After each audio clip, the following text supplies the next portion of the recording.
Olá, muito boa noite a todos e bem-vindos ao 11º episódio desta série de vídeos e de conversas online chamada A Conversa sobre Comunicação. Eu chamo-me Norberto Amaral, sou consultor, sou formador e sou coach de oratória. Ajudo as pessoas e ajudo empresas e outras instituições a comunicar e a conseguir atingir melhor os seus objetivos, seja através do palco, seja através de uma câmara online. Acima de tudo, o que importa é comunicarmos da forma mais clara e mais inspiradora possível e mais detalhada possível. Meus caros, hoje vamos ter uma repetição. Temos aqui a Isabel Paiva de Sousa, que já esteve connosco há alguns episódios e que na altura nós entusiasmámos tanto a falar sobre o tema da comunicação como um todo que nos escapou por completo o tema da comunicação interna. E eu disse logo à Isabel, tu tens que voltar, por favor, promete. E ela prometeu e cumpriu. Boa noite, Isabel. Como estás? Boa noite, Norberto. Um gosto enorme. Obrigada mais uma vez pelo convite. É sempre muito bom estar aqui. Nada, é muito bom estar aqui convosco e com todos os que nos estão a ouvir, por isso agradeço-te imenso. E não é toda uma repetição, é sempre bom. E é um bom momento. Tu és repetida, digamos assim, não é? Quer dizer, que coisa tão estranha dizer que tu és repetida. Peço desculpa, sim, mas é mesmo assim, a língua portuguesa é isso. Mas, acima de tudo, o tema não é. E, portanto, vamos ter aqui muitas novidades hoje. Mas, para quem ainda não conhece a Isabel é docente, é uma pessoa de pessoas, uma pessoa de gestão de pessoas. Há mais de 30 anos que é formadora. Ela é docente na Faculdade de Economia da Universidade do Porto e também na Porto Business School. E, entre muitas outras coisas, nós conhecemos há coisa de 1 ano e meio, 2 anos, na preparação para o TEDx Porto em 2019. Exato. E a Isabel veio trazer uma mensagem muito interessante, que era como é que nós conseguimos garantir a confiança no seio das organizações. E não será, creio eu, surpresa para ninguém que passa muito pela comunicação. E por isso hoje trazemos aqui este tema da comunicação interna.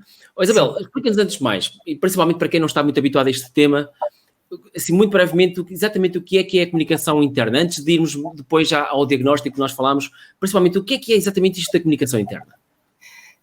Há duas formas de tu poderes abordar, não é? Tem muito a ver com a maneira como a comunicação circula dentro da empresa, uma comunicação muitas vezes escrita ou em outros formatos virtuais, não é? As newsletters, a forma como tu comunicas a todos os colaboradores a evolução do negócio e, portanto, a rede que tu tens de suporte em termos dos e-mails, portanto, há aqui esta comunicação mais do suporte. Aquilo que eu estou mais confortável para falarmos é claramente como é que nós, as pessoas, criam estas redes independentemente das ferramentas, ou seja, como é que nós que começamos a trabalhar numa empresa e que trazemos todo um capital de conhecimento e de experiência, como é que nós, em equipa, não é? Numa lógica de juntos somos mais fortes, conseguimos pôr este capital ao serviço do negócio, fazendo o negócio crescer e crescendo com ele. Portanto, a ideia seria mais falar como é que esta rede entre todos os elementos de uma equipa poderá funcionar de uma forma mais ágil ou quais são os constrangimentos que nos impedem muitas vezes de tornarmos esta rede mesmo colaborativa. E estamos a falar daquela comunicação interpessoal, entre pessoas, entre equipas, estamos a falar também de uma comunicação mais institucional e interna ou de ambas? Exatamente qual é o âmbito desta comunicação interna? Claro, há uma comunicação institucional que está muito também ligada à forma como tu comunicas externamente, não é? Como é que tu fazes toda a comunicação da tua marca, toda a comunicação de uma situação de crise, como é que tu posicionas perante os meios mais académicos ou o mercado em que tu queres atrair talento, não é? Portanto, é todo este posicionamento posterior que claramente tem que ser muito alinhado com o que é a circulação da comunicação interna, coisas tão simples como se estamos num processo de aumentar o nosso capital humano e se queremos encontrar novas pessoas para trabalhar connosco, tanto podemos fazer recorrendo a um processo de recrutamento interno como externo. E, portanto, também há aqui uma forma de comunicação que tu tens, não é? Que tem que estar em sintonia para que quem vem do exterior sinta que a cultura e a forma como a comunicação flui não é diferente daquilo que a fez vir trabalhar para cá, ou seja, as ferramentas de comunicação que a atraem têm que traduzir uma mensagem que ela sinta que é comum e que é idêntica quando começa a trabalhar connosco. Isto para que haja congruência entre a imagem que uma empresa ou uma instituição projeta para fora daquela que projeta também para dentro para os seus próprios colaboradores, não é? Sim. O tom que eu gostava de pôr aqui naquilo que nós tínhamos conversado era muito o tom de que nós falamos muito em redes de colaboração, portanto, cada vez mais sermos colaborativos, porque só assim é com esta partilha de conhecimento e com esta nossa partilha das nossas experiências é que fazemos uma aprendizagem contínua e permanente, não é? Seja porque eu estive num seminário ou fui ao TEDx e ouvi algo novo e quero partilhar com a minha equipa, portanto, ter esta vontade e esta predisposição, quase que isto sendo mandatório, mas ser muito intrínseco. E como é que nós pomos esta forma de trabalhar em rede e o que muitas vezes não acontece entre as áreas, portanto não iria tanto falar sobre a comunicação do 1 para 1, mas a equipa do marketing e o planeamento e a área comercial e a logística e a produção e a estratégia e o controle de gestão, ou seja, estas diferentes áreas de uma empresa, como é que elas se coordenam e como é que elas coexistem no entendimento de uma linguagem comum, que é uma vontade grande, mas que na realidade muitas vezes tal não acontece. E isto leva precisamente a este ponto importante, que é esta questão da comunicação interna, passar muito por lá está o employer branding, a ideia de que quem está dentro da empresa sabe que está a trabalhar por um propósito comum, sabemos, ou espera, que estejam todos a trabalhar na mesma direção, que obviamente que esse propósito não seja só apenas comum, mas que também faça sentido, que haja um valor mais alto, por exemplo, que obviamente ajuda sempre as pessoas a ter este sentimento de pertença. E eu queria perceber por aí que isto nem sempre é bem assim, às vezes há problemas, não é? O que é que de facto pode acontecer, digamos que atritos é que podem acontecer nesta comunicação interna? Muitas vezes há um desalinhamento de expectativas, não é? Há uma preocupação grande quando nós começamos a trabalhar num determinado projeto profissional, e quando eu digo projeto pode ser a entrada numa empresa ou a mudança de área dentro da mesma empresa, não é? Pode ser que eu vim de fora e comecei a trabalhar na empresa, ou estava aqui numa determinada área, por exemplo, da logística, e agora vou passar para uma área do planeamento, ou estava numa área comercial e agora vou passar para uma área de desenvolvimento de produto. Neste movimento interno, claramente neste movimento interno, há muitas vezes estas dessintonias, deste desalinhamento de expectativas, porque cuida-se muito de uma comunicação numa fase inicial, cuida-se muito desta conversa, do contrato psicológico, daquilo que nos une, do escrever.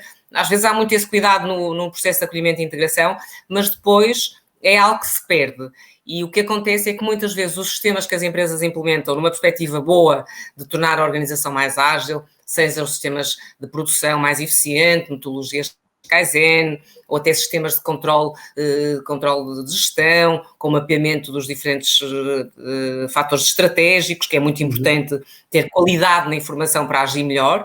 Muitas vezes estes sistemas, que têm como objetivo facilitar a gestão e facilitam, acabam, de alguma maneira, por ter indicadores e métricas muito próprias, de criar alguns silos, aquilo que todos nós procuramos contrariar, não é? Da minha equipa estar concentrada em cumprir e ter a performance que é importante para a minha equipa. Porque eu tenho um indicador de qualidade, ou eu tenho um indicador de produtividade, ou um indicador de rentabilidade, ou um indicador comercial, seja o que for. E, portanto, tenho a tendência, e bem, de ser performante neste indicador e, portanto, de entregar valor à organização. Mas muitas vezes isto acaba por não haver indicadores coletivos, ou quando os há, e muitas empresas os têm naturalmente por razões evidentes, porque isto é muito intuitivo, nem sempre eles funcionam e têm esta intencionalidade. E, portanto, às vezes estes sistemas que são criados para melhorar a organização como um todo, para ela crescer de uma forma sistémica, acabam muitas vezes por criar aquilo que não querem, que é cavar muito estes silos e fazer com que a equipa trate do seu resultado e depois tratará do nosso resultado. E isso é de facto... Eu ia perguntar se isso é uma característica que apenas cabe, digamos, quem é responsável pela comunicação, ou se é alguém dos recursos humanos, ou das direções, os heads-of, digamos assim, das várias direções, ou se isto já é em si uma característica quase emergente da empresa. Por exemplo, quando há uma empresa em que as pessoas basicamente recebem incentivos para trabalharem o máximo dentro dos seus próprios estilos, obviamente eles vão responder a esses incentivos e aquilo que vai acontecer é que vão perpetuar essa construção desses estilos. Ou, pelo contrário, isto é uma coisa que já é da cultura já, e não é uma coisa que é criada assim propositadamente. Qual é a tua visão em relação à gênese deste problema? Muito bem. Do que é a minha experiência, do que eu conheço das empresas, toda a gente, ninguém quer que isto aconteça, ou seja, toda a gente tem isto muito presente, não é? Aliás, os maiores desafios que nos colocam sempre são: a minha empresa acaba por trabalhar por silos, as equipas estão mais concentradas em si, era importante criar uma estrutura mais colaborativa, ter uma cultura de colaboração, de cooperação. embora sejam coisas distintas, mas, portanto, isto é algo que preocupa a gestão, não é, naturalmente, não é algo que a gestão esteja aliada. E se não acontece, não é porque haja deliberadamente, porque o que eles comunicam procuram colmatar isso. Quando tu me perguntas se isto é mais o marketing ou a gestão das pessoas, enfim, eu acho que todos nós começamos a trabalhar numa equipa e todos nós temos esta unidade orgânica que é a equipa, pertencemos sempre a alguma equipa, mesmo que não pertençamos, mesmo que sejamos só eu a trabalhar, trabalho para outras equipas e recebo informação de outras equipas, portanto, trabalharei sempre em rede. Eu acho que é um desafio muito de cada um de nós, que é termos uma lógica muito de nós, não é? Uma lógica muito do comum. E quando alguém não está a ter uma performance nesse sentido, haver quase que este processo de auditoria de calma, que nós queremos construir algo. E, portanto, a tua performance, aquilo que estás a fazer, as atitudes que estás a ter, o comportamento que estás nas reuniões, nos e-mails que escreves, até na maneira como comunicas com os clientes ou com os fornecedores, é preciso, não está de acordo com aquilo que nós pretendemos, não é? Aquilo que se diz, não está de acordo com a nossa cultura organizacional. Isto tem que ser resolvido assim. E, portanto, assim sendo, cada um de nós pode ser facilitador desta cultura, independentemente da relação hierárquica, que é muito mais...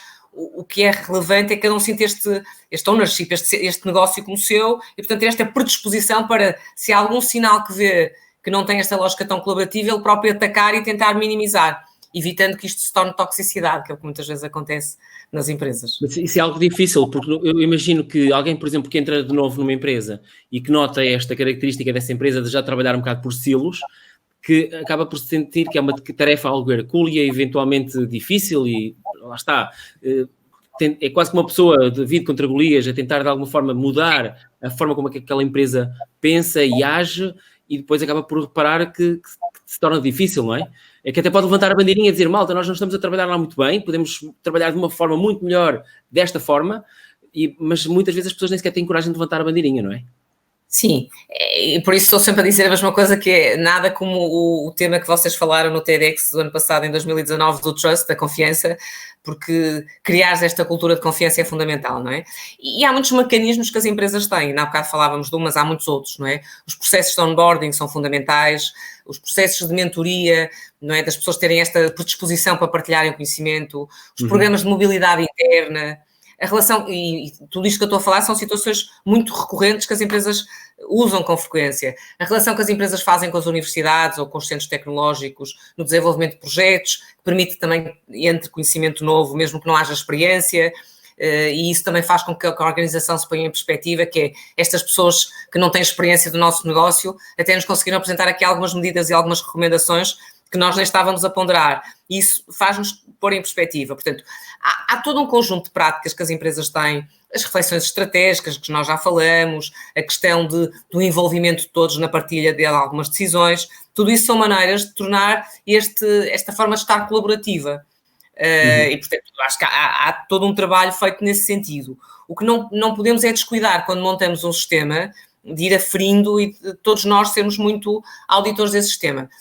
Há culturas que têm isto até pela gênese do seu negócio ou às vezes até há indústrias mais maduras, como se costuma dizer, onde pode-se pensar às vezes que esta cultura colaborativa não tem tanta aderência, mas não é verdade. Eu já encontrei nestas indústrias mais maduras, ou a têxtil, ou a cortiça, ou até os vinhos, práticas de gestão genuinamente colaborativas e às vezes em negócios que são mais recentes, ou mais tecnológicos, ou mais de startup, às vezes isto não acontece dessa maneira. Batemos sempre no mesmo, não é? Que é as lideranças que nós temos e a vontade que quem tem a decisão máxima tem de querer perpetuar o negócio, ou simplesmente se o quer para uma agenda de curto prazo, não é?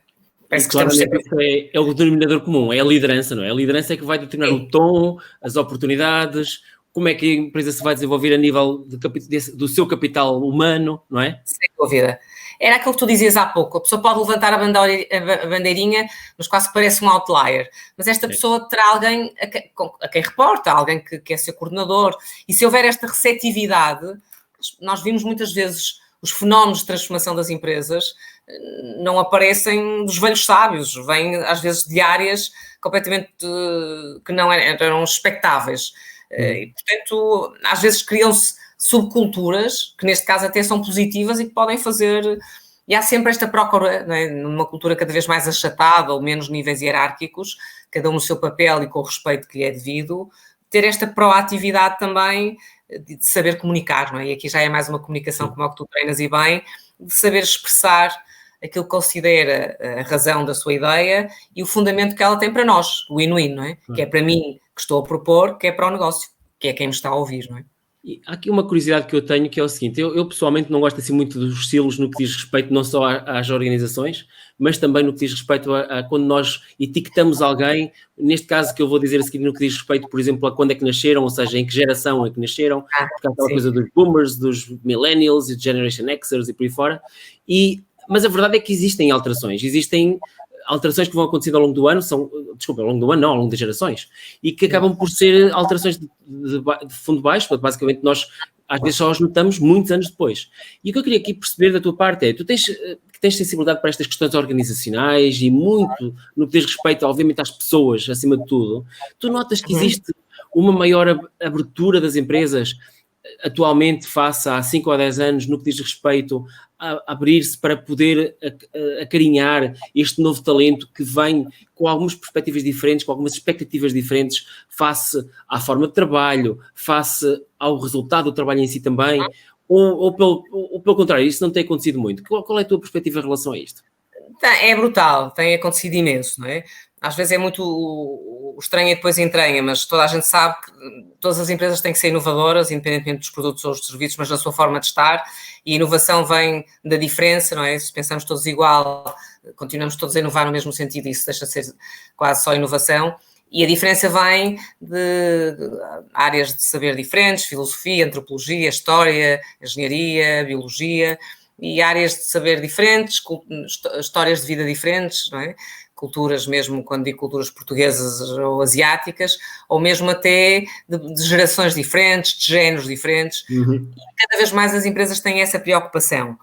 Claro que é difícil, porque às vezes nós gostamos todos, no final do dia, às vezes de falar com a alma gêmea, não é? E, portanto, temos às vezes muita tendência, e acontece isso em muitas empresas onde nós trabalhamos, que quase contratam as pessoas da mesma área do saber, ou quase da mesma faculdade, e às vezes até do mesmo curso, e mais ou menos da mesma geração, o que não provoca dissociação. Mas isso é algo que eu noto ao longo destes tempos, que as empresas cada vez mais buscam, por muito que lhes seja difícil às vezes, porque isto implica um retomar, até uma forma de comunicar e de estar diferente, sabem que esse é o caminho, e portanto não há alternativa, não é? E isso sim, nota-se muito na busca de perfis diferentes. Claro que depois o que pode acontecer aqui é estas comunicações, não se criam as tais linguagens comuns, porque nós normalmente somos só de engenharia e agora tem aqui umas pessoas de antropologia e parece que, ou de filosofia, e parece que não convergimos, estamos em paralelo. Mas é o esforço que todos temos que fazer, não é? Claro. Mas sim, eu noto... Até é curioso que às vezes não é só esses estilos de engenheiros e professores e historiadores e seja o que for, mas, por exemplo, mesmo no caso da engenharia, quando algumas empresas fazem de um hábito de ir buscar pessoas que saem daquela universidade onde, por exemplo, o fundador é de lá e vão consistentemente, ano após ano, buscar lá mais alguns engenheiros, àquela universidade em particular, e depois ignoram as outras. E isso, obviamente, parece-me a mim, em termos de diversidade, em termos de estarmos abertos a novas perspectivas, que também não ajuda muito a ter um clima de diversidade grande da empresa, não é? Não, mas posso dizer, ainda hoje estive num cliente que uma das melhores de produtos de luxo, que uma das melhores comerciais veio da área de educação e era professora de línguas. Não é? E, portanto, há aqui coisas que... E eu acho que essa diferença, que era tipo um outlier, hoje em dia passa a ser algo muito mais normal, não é? Até porque muitas vezes, vindo de outras áreas, que não era suposto numa leitura mais clássica, se calhar para a área comercial viríamos buscar alguém da área da gestão, ou alguém do marketing, enfim, assim uma perspectiva mais redutora. E o ver essas experiências também faz com que se abra. Depois há muito aqui uma questão da atitude, não é? A pessoa não sabe, mas tem vontade em aprender. E a empresa hoje em dia tem muitos mecanismos de ensino, tem muita forma de partilhar o conhecimento, tem muitos fóruns, tem muitas plataformas e, portanto, quase que poderíamos dizer que posso não ter o conhecimento de base, mas tenho uma vontade que me vai fazer lá chegar. E há uma curiosidade que eu noto que é muito grande e isso ajuda imenso. E às vezes vir de outras áreas de saber é aquilo que nós sabemos, que provoca questões e leva a perguntas que habitualmente não se colocavam e que fazem todo o sentido. E a própria organização, que estava muito cristalizada naquela forma de estar, descobre-se e diz, mas de facto nisto eu não sei muito bem responder. E isso próprio acaba por ser um ato de humildade e até de avanço. Eu recordo que eu tive uma experiência engraçada numa grande empresa do Porto, e a qual estou imensamente grato, porque foi uma experiência absolutamente incrível durante 15 anos.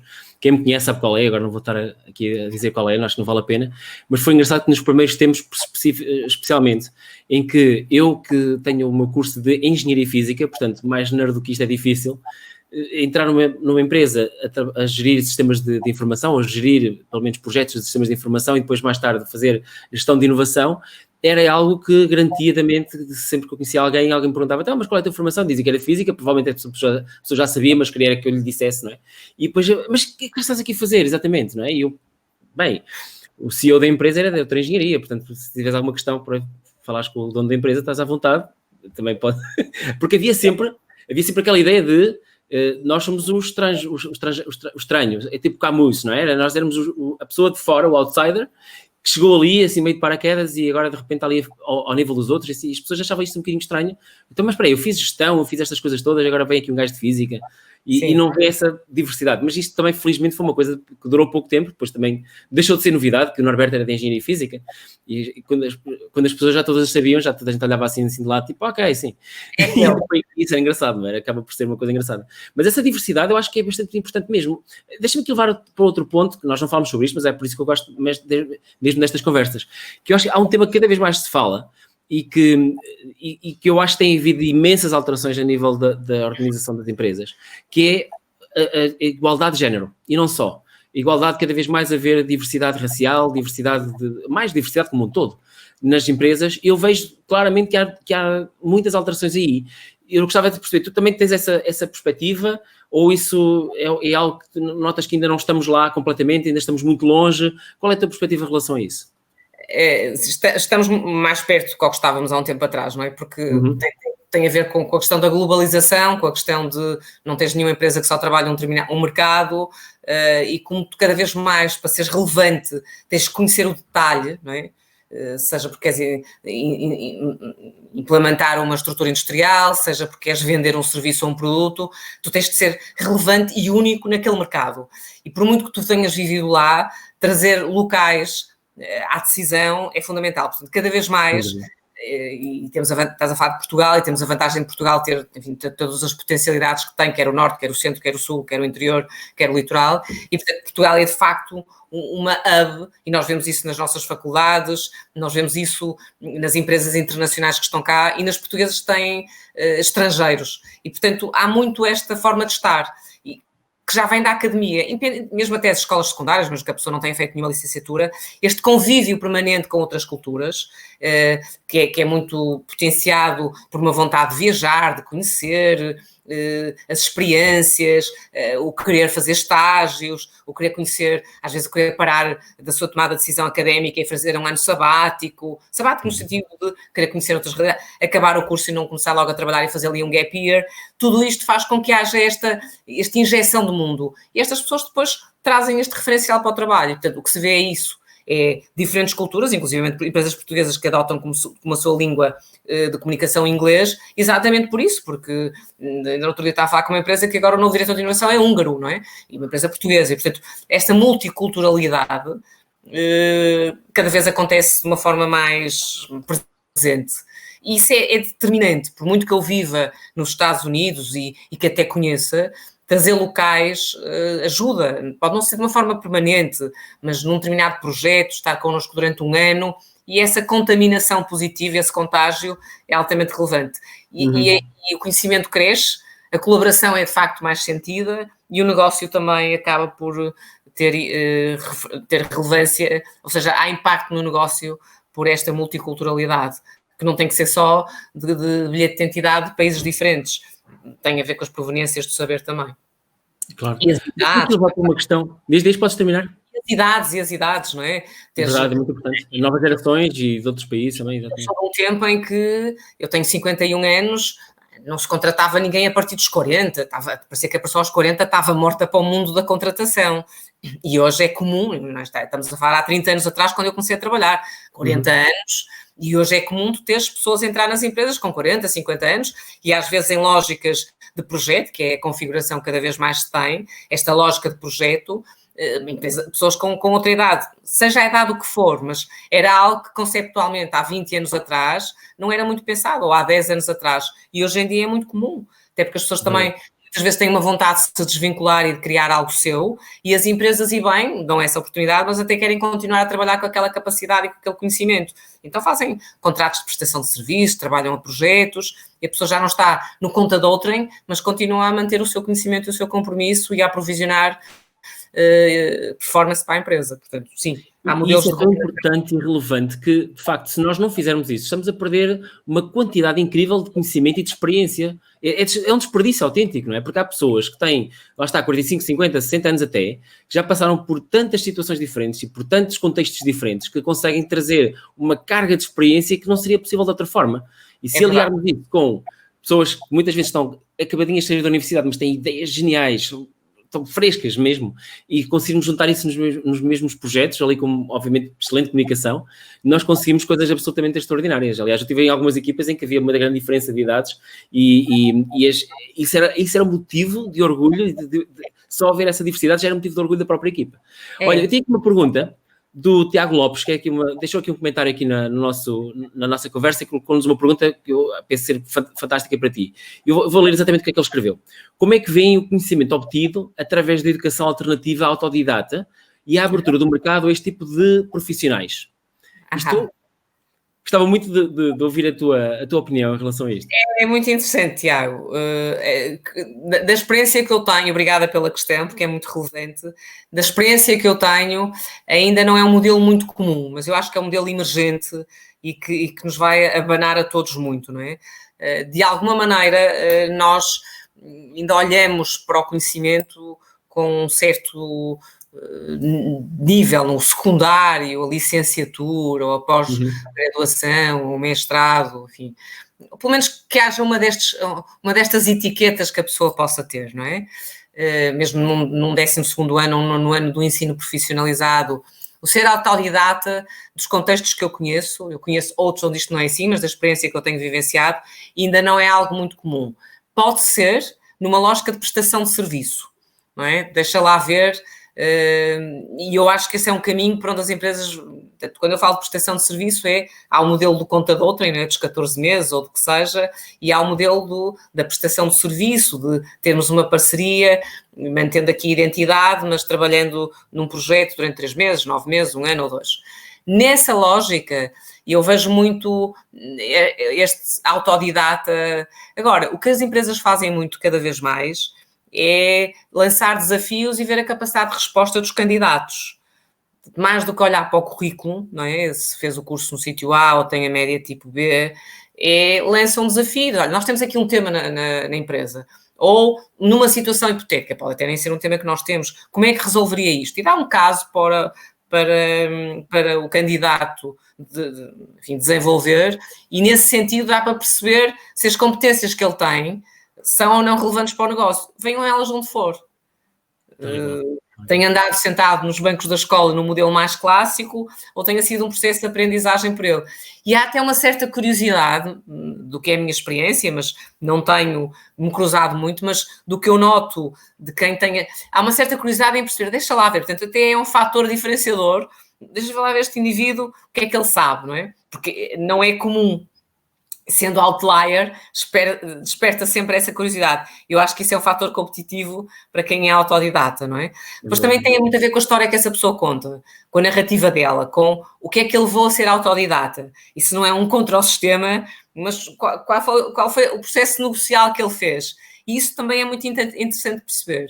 E eu creio que há essa serenidade de quem contrata, não é?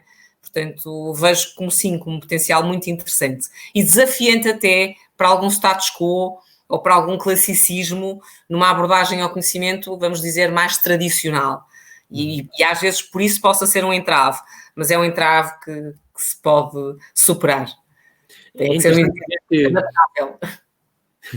É interessante ver que muitas vezes este tipo de de etiquetas que as pessoas colocam, seja elas licenciatura, pós-graduação, mestrado, doutoramento e por aí fora, acabam por ser uma forma de quem contrata conseguir comparar as pessoas e conseguir achar, de alguma forma, consegue dar mais valor a umas ou a outras, conforme o nível a que chegaram, porque acham que isso tem a ver um relacionamento direto, não só com o esforço que foi colocado para obter essa graduação, como também, obviamente, isso nem precisamos dizer, mas dizemos que é da utilidade que aquele conhecimento tem para a organização. E, por exemplo, nós acabamos por dar mais, às vezes, interesse a uma pessoa que vai para fazer um mestrado, um doutoramento numa universidade norte-americana de gestão, tipo Wharton, ou Stanford, ou Yale, ou algo assim, e isso é ótimo, atenção, não de forma alguma a criticar isso. Mas agora temos, por outro lado, uma moda nos últimos anos para cá, de 2012 mais ou menos, quando entra o Coursera e outros MOOCs e outro tipo de uma fragmentação incrível no que diz respeito ao conhecimento, não é? E não só à geração de conhecimento, mas também à forma como ela é, como este conhecimento depois é disseminado, e em que quando nós antes entrávamos num curso e o curso tem algumas disciplinas que são como é que se diz? Agora esqueci-me a expressão, mas nós podemos escolher aquelas disciplinas, não é? São opcionais, mas, por outro lado, nós vemos cada vez mais pessoas que estão interessadas em modelar completamente a forma como querem, o que é que se querem criar, o que é que querem aprender, e aí entram estes módulos, aliás, em que alguém vai aprender a falar, por exemplo, vai aprender algo sobre gamification, num curso sobre psicologia, com um tom de economia comportamental, e já vai buscar um bocado de antropologia, e literalmente há uns 10 ou 15 anos isso não se via, pelo menos cá em Portugal, não é? É muito raro. Sim. Aliás, as faculdades não estão prontas para isso, porque elas próprias trabalham por silos, embora haja colaborações, muitas vezes trabalham por silos. Isto vai se fragmentar completamente, e agora temos esta camada, lá está, esta nova geração cada vez mais, e não é só esta nova geração, é pessoas de qualquer idade agora conseguem ter acesso a informação de uma forma mais modular e, portanto, agora também se reclamam obter acesso a carreiras e acesso a projetos e a desafios que eles próprios também estão mais modulares e que se até agora lhes estavam vedados, por uma questão meramente normal, porque nem sequer se pensava de outra forma, agora começam a reclamar, não, eu quero ir para isto, quero fazer isto, não é? Aliás, deixa-me dar aqui uma coisa engraçada que é, eu próprio, lá está, eu já disse há pouco, vou engenharia física e agora assumo como consultor de comunicação, assim, eu não estou a imaginar duas coisas mais diferentes como água e vinho, não é? E é precisamente isto que acaba por, mesmo assim, que 20 e tal anos depois de eu ter terminado o meu curso, consiga fazer uma carreira de sucesso completamente diferente, é um testamento, pelo menos, a que, como tu disseste muito bem, que pelo menos a nível de projetos, as empresas estão muito abertas a este tipo de interação e este tipo de colaborações. E, portanto, isso é um excelente exemplo, pelo menos, e eu creio que será um bom sinal daquilo que nos espera nos próximos anos, não é? E aquilo que o Tiago diz é muito relevante, que é cada um... O que acontece é que no processo de aquisição de competências, cada vez mais se dá papel ao aluno, não é? Ao participante. Isso mesmo. E antes era um gap, que é quem manda é a faculdade que define o programa e eu pré-defino o percurso que vais fazer e o aluno faz este percurso. E hoje em dia o que nós vemos os modelos cada vez mais, os exemplos que tu deste de Coursera e mesmo nós na Porto Business School, acabamos de lançar aqui há 3 meses um Digital MBA, que é um MBA, em que as pessoas escolhem e constroem o seu percurso. É algo customizado à fase em que eu estou da minha vida, à disponibilidade até que eu tenho, e vai construindo este percurso. Que também se pode pensar, está bem, quando fazes uma licenciatura tomas uma decisão, mas se queres fazer uma pós-graduação, se queres fazer um mestrado, ou se queres fazer uma formação executiva avançada, sim, mas mesmo dentro do que é o tronco inicial, a própria opção pelos conteúdos, há uma voz maior a quem aprende, não é? E esta é uma inversão que torna o poder mais equilibrado. Portanto, estas entidades, e mesmo nós como Escola de Negócios, disponibilizamos um conjunto de saberes, muitas vezes numa estrutura de um programa que entendemos que é o mais relevante, mas também temos este modelo em que cada qual vai escolhendo, vai customizando, porque cada um é único, sabe o que é que precisa naquela fase da sua vida e provavelmente por uma questão de opção não é aquele conteúdo, mas é o outro e não tem que apanhar com os 10 temas e vai escolhendo e vai fazendo um picking numa razão de ser que é ela. E, portanto, este papel mais decisor do conhecimento, que não vemos tanto nas faculdades, mas vemos mais num contexto de business school, já com experiência de gestão, eu acho que é um caminho que tem todo sentido, que já é longo e que mesmo os modelos mais tradicionais ou mais clássicos vão acabar por lá chegar, por razões evidentes, não é? Cada um de nós cada vez é mais único e também único naquilo que precisa de saber. Tal e qual. E eu acho, sinceramente, que este modelo novo da Porto Business School vai vingar. Acho que é uma coisa que vai ser muito apelativo para os profissionais nos próximos anos. Muito mesmo. Sim, estamos confiantes nisso.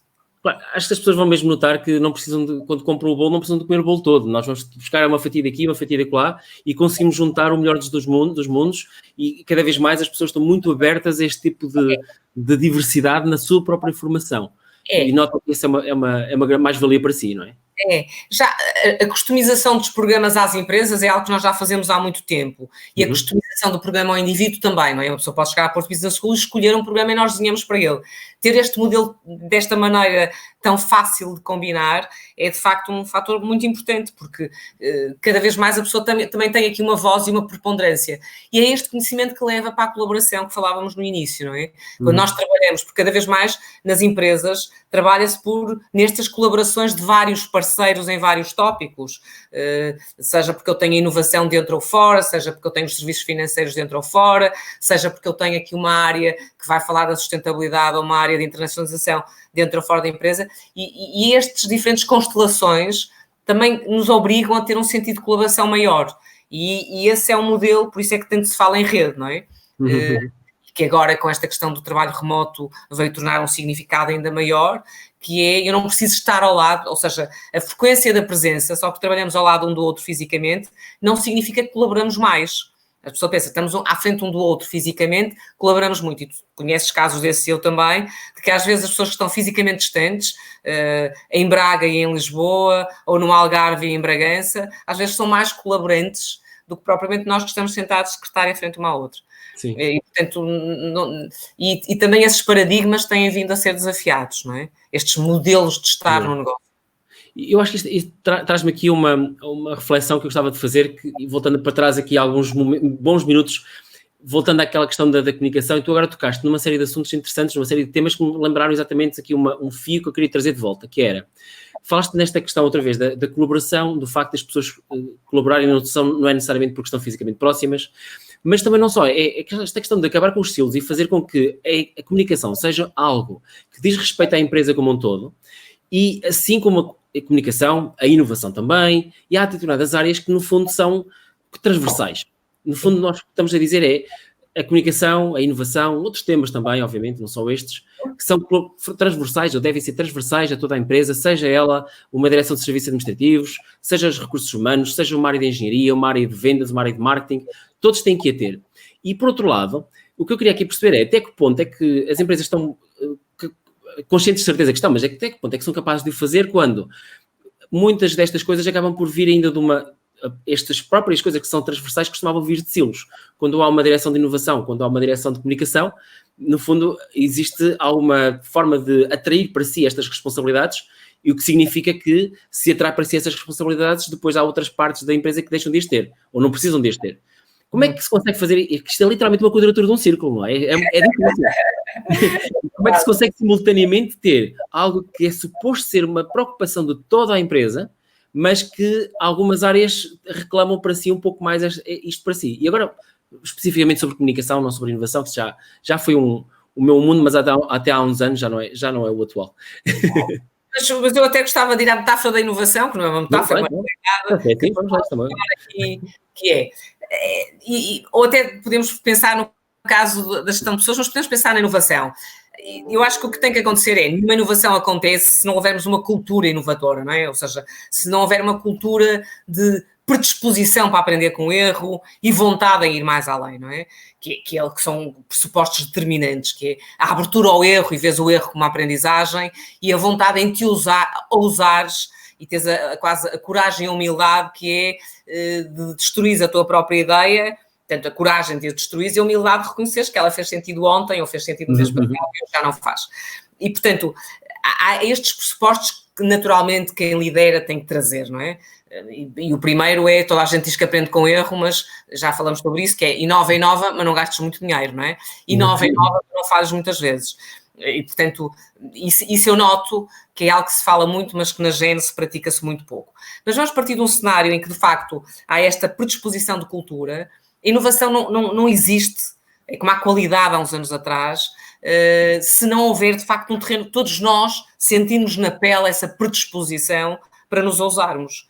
E, portanto, podemos ter, e acho que isso é fundamental, ter especialistas do tema, que podem ser dentro da empresa ou fora, que nos criam, que nos contam a narrativa importante, que nos fazem viver este sonho, não é? Que nos levam neste querer, nesta vontade, e que nos dotam de ferramentas, porque há formas de fazer mais ágeis e outras menos, mas claramente isto é um trabalho nosso, não é? Nosso. E estes especialistas injetam-nos com esta noção da pertinência e da relevância e depois com as ferramentas que nós precisamos.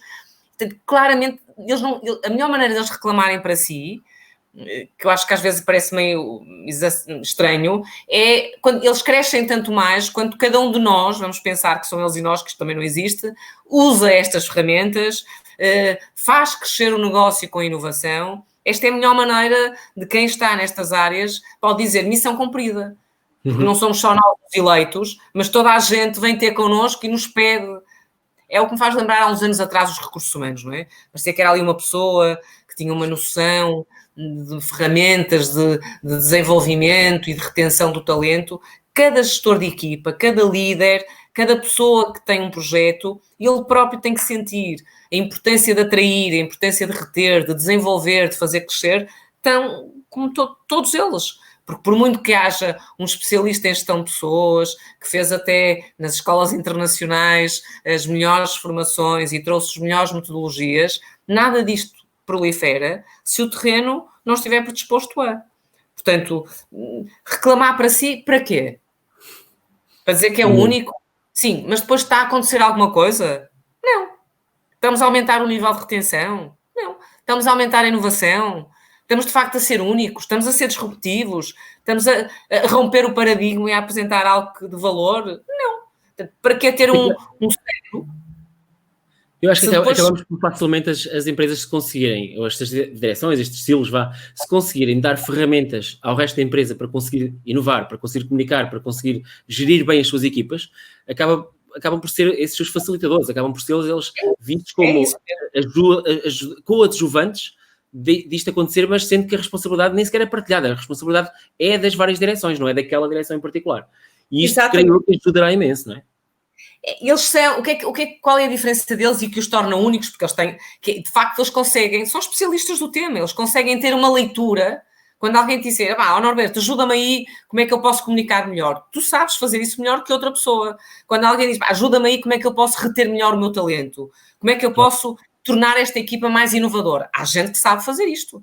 A mesma coisa dizer, e também ajuda a fazer com que haja uma standardização, mais ou menos, não é? Dentro de certos parâmetros, para que a empresa toda tenha, as pessoas tenham uma experiência parecida em várias áreas da empresa, senão vai uma para cada lado, não é? Isso. Para haver que esta energia, embora cada energia faça à sua maneira, mas que haja à nossa maneira, não é? Uma maneira comum. Sim. Claramente este é o maior... E tem que haver um especialista no tema. Eu no outro dia discuti isso com um cliente nosso que vai na área da gestão de pessoas, vai procurando a pessoa aqui e ali. Ele tem que ter este tema estratégico e tem que ter alguém que tenha o conhecimento que possa partilhar. Senão andamos tentativa e erro. E hoje em dia não é preciso fazer isso. Esta questão que o Tiago colocava, não é? Este autoconhecimento ou muitas outras formas, há gente que sabe daquele tema, sabe de trabalho remoto, sabe de inovação, sabe de cultura digital, sabe... E, portanto, é esses que nós temos que vir buscar, são esses os nossos advisors e que depois nos ajudam a criar ferramentas que são facilitadoras para que esta energia e esta vontade se transformem em impacto e em negócio. Mas eles crescem tanto mais quando veem a contaminação acontecer. Tal e qual. E aqui na área da comunicação há aqui uma coisa que eu queria também falar um pouco sobre isto, que é, nós já falamos sobre a comunicação interna a nível dos vários departamentos, das várias pessoas, mas acho que há uma comunicação interna que é fundamental, que eu creio que nós ainda falamos o suficiente, ou pelo menos eu gostava de aprofundar um pouco, que é na liderança. Sim. A liderança das empresas em que há pessoas que não têm que ser propriamente animais de palco, mas pelo menos têm que ser capazes de ser líderes e de comunicar a sua visão para os seus colaboradores, para os investidores, absolutamente fundamental, para parceiros, já nem digo clientes, que é mais que óbvio que tem que ser. Mas a questão aqui é, até que ponto é que as lideranças das empresas estão preparadas, eu digo mesmo preparadas, e eu não digo só apenas em ter PowerPoints bonitos, mas que estejam verdadeiramente capazes de transmitir a sua visão para os seus colaboradores e também, obviamente, para fora. Isto é uma coisa que acontece, é uma preocupação que acontece a nível das empresas de topo deste país? Sim, o que tu vês é que, e acontece noutras áreas, é tu nasces, e pá, aos 2 anos começas a falar, não é? Depois dás uns erros e corrigem-te, depois a escrever, e dás uns erros e corrigem-te, pronto, e tu falas. Portanto, fala. O que se nota era quase como acontece quase como as questões da gestão de pessoas, um líder tem que gerir as suas equipas, é verdade, portanto não é preciso haver nenhum diretor de recursos humanos, ele sabe muito bem. E aos poucos e poucos, não é? Foi-se percebendo que há formas de fazer. O que acontece com a comunicação é a mesma coisa. Não é por eu abrir a boca e por falar, e sei falar português, e sei construir frases, e não dou erros gramaticais, que eu tenho impacto. Mas a questão do impacto e de influenciar os outros só apareceu mais tarde, porque os outros no início não eram muito relevantes, que era o indivíduo fala e os outros ouvem. Os outros têm opinião, os outros podem dar sugestões, ajudar o negócio a ter um contorno diferente. Antes não havia muito esta oportunidade que se dava às equipas de falarem. Há muitos anos isto não era tanto assim. E muitas vezes quando havia essa apresentação da estratégia, era um monólogo, era o indivíduo falava, chegava lá e despejava e estava a missão cumprida. Criou impacto. Cada um de nós sente aquele valor como seu. Aquela é a minha missão também. Eu sinto na alma o que é o propósito do negócio. Ninguém se preocupava com isso. O indivíduo falou, os outros ouviram, emissor, receptor, canal, tá. À medida que o tempo foi passando, foi-se percebendo que as mensagens não passavam. E aí a pessoa foi tomando alguma consciência que precisava de melhorar algo, que o objetivo não era falar, mas o objetivo era, assim, contagiar. O objetivo era fazer acontecer do outro lado. O objetivo é que estas pessoas se mobilizassem para uma ação. O objetivo é que esta gente trabalhasse como equipa para... E quando começou-se a dar protagonismo ao outro, aí começou-se a cuidar mais. E o que tu vês hoje é muito isso. Acontece alguma reserva ainda, que é, eu cheguei aos 50 anos, não sei falar lá muito bem, deixa-me fazer um coaching, porque eu não vou estar a expor-me junto dos meus pares, não é? E então por isso é que, não só por isso também, mas porque de facto que se começou a ver que era necessário melhorar aqui um conjunto de competências, seja a outros níveis, não só o falar em público, ou expressar uma ideia, ou de ser capaz de mobilizar uma equipa. Mas sim, hoje em dia não há nenhum decisor que não pense na forma como cria impacto. Se depois os KPIs para ver se criou ou não são os melhores, eu aí já terei... Outras dúvidas. Não é? Que é, se calhar ele próprio tem um certo egocentrismo e diz, eu gostei tanto de me ouvir. Sim, mas será que os outros gostaram? Mas vamos a isto. Agora, preocupação em passar a mensagem, isso, Norberto, eu não vejo de outra maneira, de casos efetivos que há esse cuidado. Mas pode haver mais coragem em pelo menos. Sim, eu noto isso cada vez mais. Acho que as pessoas estão conscientes de que, talvez até pela abertura que nós temos, e vemos muito bons exemplos, Steve Jobs, Elon Musk e por aí fora, outras pessoas, e vemos obviamente as talks no TED, obviamente, não é? E vemos que há pessoas que conseguem em pouco tempo, conseguem condensar a sua mensagem, e em vez de dizer 20 coisas, dizem 2 ou 3, e são aquelas que são as mais importantes, e são aquelas que levam à ação.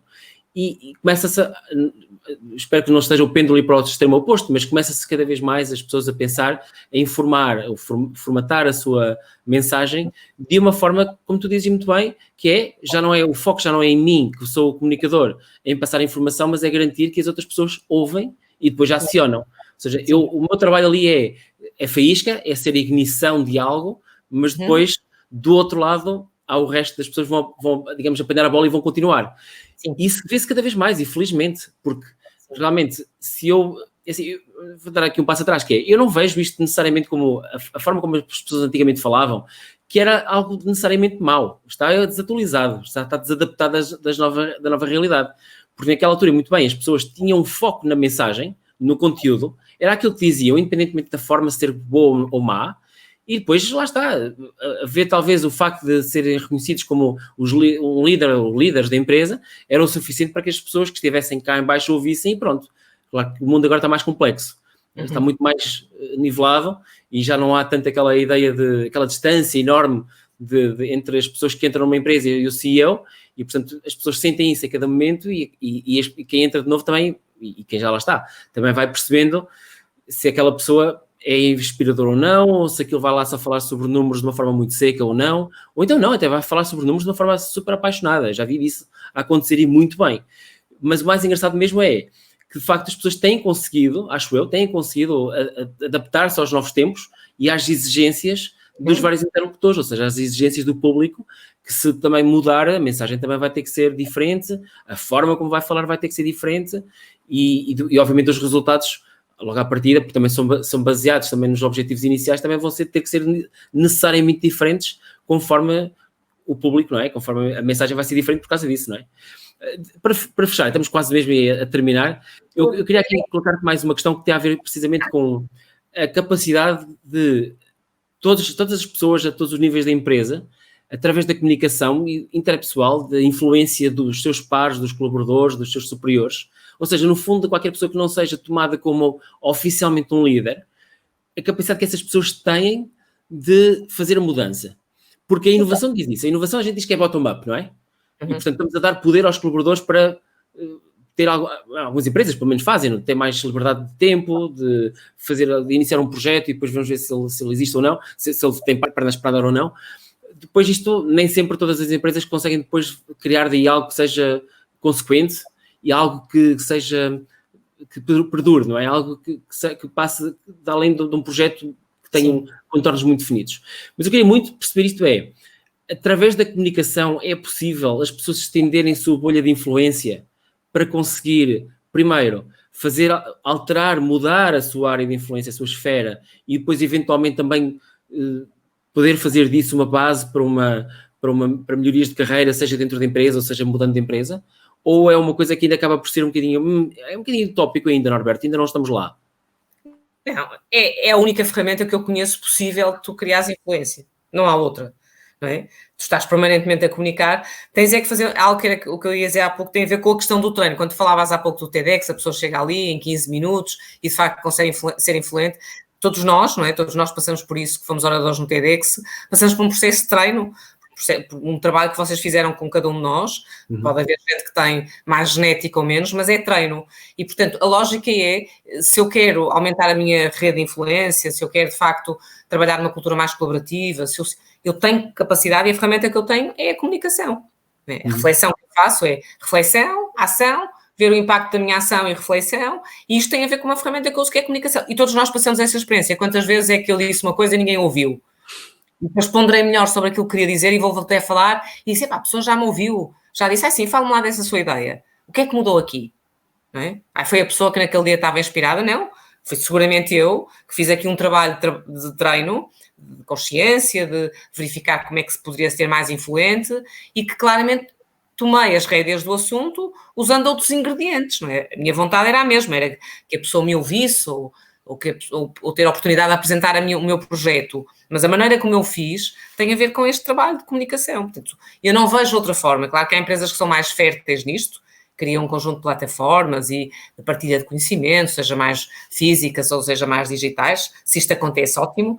Mas se não acontece, cada um de nós tem esta capacidade. Se eu não estou confortável com a forma como o trabalho está a ser feito, se eu tiver a assertividade suficiente e souber usar a comunicação com maestria, eu posso ser agente influenciador. Tal e qual. É engraçado, estou totalmente de acordo contigo. Isto não foi propriamente uma esparrela, mas era claramente esse o ponto onde eu queria que chegasses, que era mesmo perceber ou dar a entender que nós somos animais de comunicação.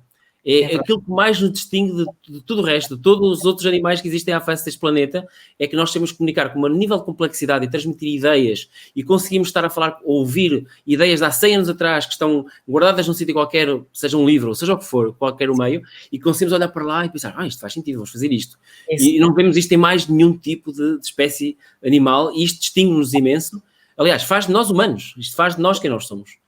E dar-nos uma camada, aliás, muitas camadas de personalidade e de caráter que poucas outras coisas dão, não é? Sim, é verdade. E às vezes desistimos cedo demais, não é? Achamos, não vale a pena, já disse, ele não vai ouvir, é sempre a mesma coisa, a administração, a direção, a minha chefia, o projeto, e temos que nos reinventar, não é? E temos que encontrar formas diferentes, e é por isso que o tema da criatividade é importante e esta capacidade que nós temos de ir treinando outras abordagens. E todos nós temos essa experiência, não é? Que ouvimos algo que se calhar não é nada de inovador, mas a maneira como foi dito e no momento em que eu recebi, a minha predisposição transformou algo em mim. E, portanto, é isso. É esta disponibilidade mental para eu me reinventar todos os dias. Quantas vezes isso não acontece, não é? Quando nós vamos estamos numa reunião, estamos num evento, ouvimos uma coisa de alguém que nos fica tão guardado no coração ou na cabeça que nós 10 anos depois ainda nos lembramos exatamente daquela frase. É muito raro, mas acontece. Acontece. Em casos desses de professores que me inspiraram, de frases que me disseram, coisas que eu vi e que nos marcam, não é? Que fica, é aquela história, aquele trigger que nos faz lembrar de algo. Isso é comunicação, eu não vejo de outra maneira. E, portanto, é a atualização deste conhecimento de uma forma diferente. Às vezes a pessoa diz, mas ele disse alguma coisa de novo? Não, mas de facto ele conseguiu pôr isto numa história ou me fez pensar. Não. E quando pensamos, abre-se todo um espaço mental e há momentos de link, há momentos de uau, e é por aí, não é? E é aqui que nós criamos estas redes neuronais, não é? Que é assim que o nosso cérebro funciona e o nosso corpo, somos todos um sistema, e estas redes rizomáticas de nos conectarmos uns com os outros e sermos, de facto, uma rede colaborativa. E, acima de tudo, não esquecer que, de facto, se a comunicação é aquilo que faz nós humanos, é aquilo que nós fazemos constantemente, e às vezes não comunicar também é comunicar. Sim. É uma coisa que nós não podemos ignorar. É uma coisa que nós, aliás, não só não podemos ignorar, como podemos constantemente desenvolver. Porque, como ainda há pouco disseste, é algo que nós podemos treinar, podemos preparar, podemos fazer sempre diferente, podemos experimentar, podemos ver se funcionou, vamos ver se funcionou ou não, vamos ver que informação que nós podemos ter do sucesso ou insucesso de algo que fizemos. E, portanto, é relativamente fácil, se nós pensarmos bem, é das coisas mais fáceis de testar e de aprender e voltar a mudar. Porque o custo é quase zero, se a gente for a ver, não é? Comunicar, a maior parte das vezes, o custo é zero. Ainda mais agora, se há uns anos a gente pagava por o telemóvel, agora já nem paga, quer dizer, é praticamente o mesmo.